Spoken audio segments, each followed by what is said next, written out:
At the African Union headquarters in the Ethiopian capital, the first summit with people instead of a video link in more than 2 years. The newly established Africa Center for Disease Control, Africa CDC, is leading efforts to keep the two-day summit COVID-free. The decision to hold the summit in person since the advent of the pandemic was taken with the express decision that we are going to make it safe. Top on the summit's agenda is how to step up vaccination against COVID-19 in the continent.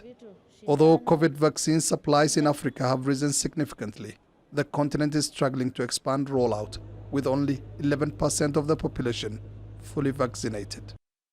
African heads of state and government gathered here will also discuss another epidemic of multiple coups in the continent.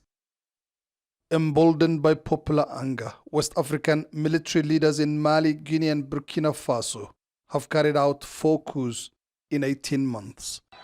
They followed military takeovers in Sudan and Chad in 2021. More than 115 million Africans are today living under the rule of soldiers who illegally seized power. The African Union, with its often much hyped slogan of African solutions to African problems, has been unable to do much to tackle what some are calling an epidemic of coups. There are now increasing calls for more action from the continental body. The resurgence of coups has alarmed West Africa's remaining civilian leaders, who on Friday called an emergency summit of the Regional Economic Community of West African States, ECOWAS. Let's not really fall into the illusion that the military takeover will solve the problem. They cannot solve the problem, and they will not solve the problem, because we have seen it in the past. The African Union suspended Mali, Guinea, Burkina Faso and Sudan, but not Chad.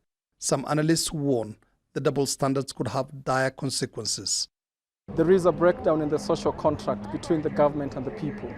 The governments are not delivering for the people, but the benefits of economic growth are going to those who are already rich, and the poor are continuing to be poor, and the marginalized are continuing to be marginalized.